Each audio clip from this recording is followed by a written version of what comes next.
বিজয় দিবসে আজকের যে জনগণের ঢল, আমি এত বছর আমার রাজনৈতিক জীবনের শুরু থেকে এই যাবৎকাল সেই আমাদের বিজয় স্তম্ভ সাভারে গেছি, এই মাজারে এসেছি বহুবার, কিন্তু আজকের মতো এই রকম জনগণের ঢল আমার জীবনে আমি কখনো দেখিনি।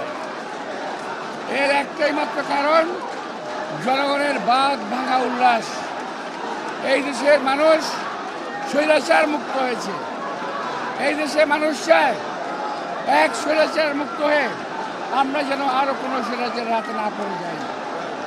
এই দেশের মানুষ ভোটের অধিকার চায়। আমরা শুনেছি, আমরা দেখেছি, ভোটের কথা বললে, ইলেকশনের কথা বললে অনেকেরই মুখ বাঁকা হয়ে যায়।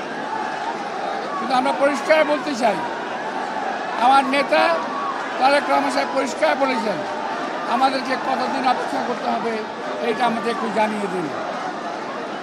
আমরা অপেক্ষা করতে রাজি আছি, সংস্কার হবে, অপেক্ষা করব, রাজি আছি, কিন্তু যুগ যুগ ধরে এইভাবে চলতে পারে না।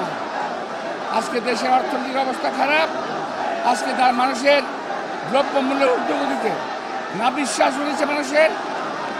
মানুষ আজকে বাজার রাস্তায় ঘুরছে, মানুষ কথা বলতে পারছে ঠিকই, কিন্তু দেশের মানুষের অভাবের কারণ রয়ে গেছে।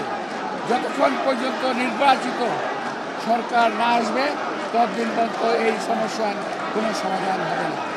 তাই আমরা চাই এই সরকার এক রোডম্যাপ ঘোষণা করুক। একজন উপদেষ্টা কয়েকদিন আগে বলেছেন, আমি তার জবাব দিতে চাই না, যে 53 বছর রাজনৈতিক নেতৃবৃন্দ কি করেছে। আমরা বলতে চাই, আপনি রাজনীতি করেন না, সুতরাং রাজনৈতিক ব্যক্তিত্ব সম্পর্কে একটু দয়া করে সম্মান নিয়ে কথা বলবেন। একজন রাজনীতিবিদ একদিনে তৈরি হয়ে যায় না। দেশনেত্রী বেগম খালেদা জিয়া, তারেক রহমান কিংবা মির্জা ফখরুল ইসলাম আলমগীর কিংবা এই যেখানে যারা দাঁড়িয়ে আছেন, এরা একদিনে তৈরি হয় না। সুতরাং রাজনৈতিক ব্যক্তিত্বরা যা বলে সেই কথাগুলোকে বোঝার চেষ্টা করেন, মানার চেষ্টা করেন। এই কথা ভাববেন না যে আমরা ক্ষমতায় যাওয়ার জন্য লালায়িত। ক্ষমতা আমরা কখনোই বলি নাই, আগে বলি না, কখনো বলবো না। আমরা চাই জনগণের ভোটের অধিকার, আমরা চাই গণতন্ত্র।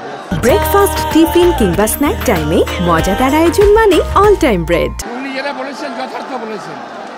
নির্বাচনে যারা পার্টিসিপেট করবে, যারা অংশীজন, তারা যদি চায় উনি যৌক্তিক সময় নির্বাচন দেবেন, সাধুবাদ জানান, কিন্তু এর বাইরে কোনো কথা থাকতে পারে না। আর সংস্কার একটা বিষয়, এটা যুগ যুগ ধরে চলবে, নতুন কিছু না।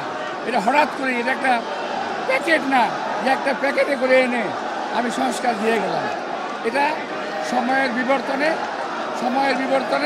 সময়ের চাহিদায় সংস্কার পরিবর্তন হয়। আমরা আশা করছি এই সরকার দ্রুততম সময়ে জনগণের ভোটের অধিকার জনগণের হাতে ফেরত দেবে, এটাই আমাদের কামনা।